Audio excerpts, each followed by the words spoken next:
Hey guys, and welcome. We just entered week number 9 of Battlefield 2042's Season 1, and that means new weekly missions, new portal modes, new all-out war playlists, and some very interesting store items that you should take a look at.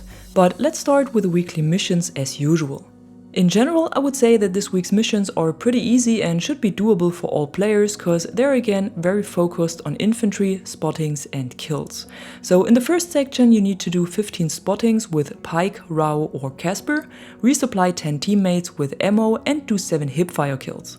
For the spottings you can either use the abilities or the gadgets of the respective specialists, but you can also just do them with the proc sensor or SOFLAM or on the spotter seat of a vehicle. It's not limited to the specialist gadgets, you only need to play the named specialists when doing the spottings, but you can spot with whatever you want. Same for the ammo resupplied and the hipfire kills. What I can recommend here is to go with either of the 3 aforementioned specialists and in addition equip the ammo box and an SMG like the MP9 or K30 and just fire them from the hip. This way you can do all of these 3 missions in one go and without having to change your loadout. For the weapon you can of course go with any other one you feel comfortable with, but the MP9 and K30 are my weapons of choice for hip firing. In the second section you need to inflict 800 damage with grenades, do 40 kills or assists and do 3 kills with shotguns in one life. For the grenade damage you can use all available grenades like frag, incendiary or Sundance's scatter grenades, but you can also use the anti-armor grenades and just throw them around vehicles, that will work as well. The kills and assists shouldn't be a problem I guess, and for the 3 kills with shotguns in one life I would recommend to go with the 12M auto as this is a really powerful weapon. For my preferred setup I use the slug shell ammo cause this turns the 12M into an automatic DMR that is really good on close and mid range. Then I go with the BCG light grip and the factory barrel. This combination works pretty well and will definitely raise your chances for 3 kills in one life. And in the last section you need to inflict 750 damage with Doze's shield and perform 1 multi-kill. For the shield I can recommend to play Conquest and just move around objectives to try and flank enemies, or play the new Rush Chaos mode over in Portal and do some hits over there. It's a lot of damage, but with a little patience you will get it done. And if nothing is working, you can still complete it on a private server with a friend like I explained in one of my last videos.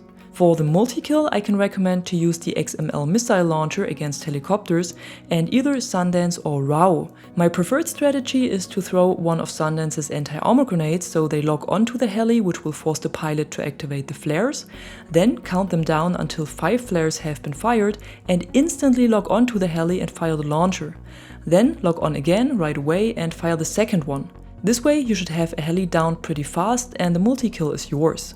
With Rao you would simply hack the heli before firing the launcher instead of throwing a grenade, but from my experience the strategy with Sundance works better. And as a general info, a multi-kill is everything with 3 kills or more at the same time or shortly after one another. And for this week's bonus mission, you need to revive 25 teammates or get revived by them, so just get in as Falk or Angel and help your teammates come back to life. Then you should have this mission completed in no time.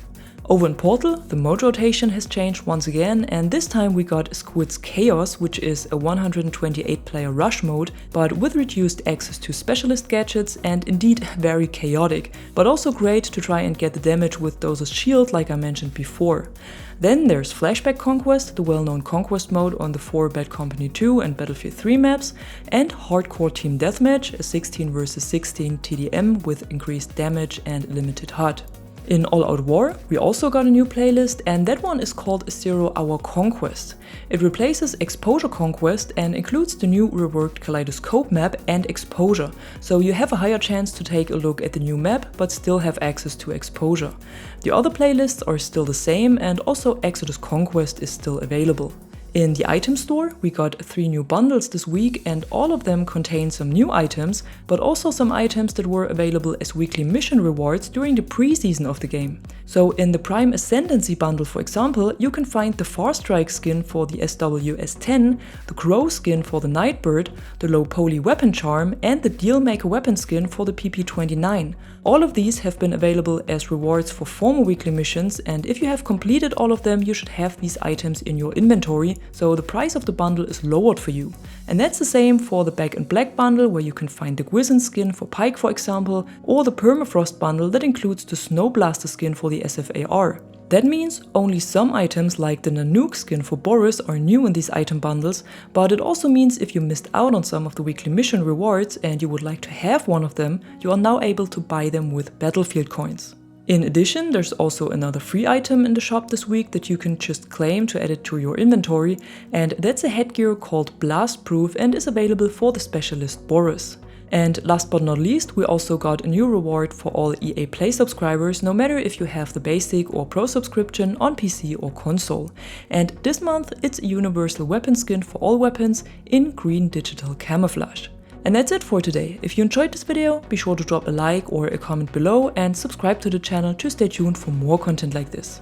Until then, thanks for watching. I'm the Catwoman, and you are awesome.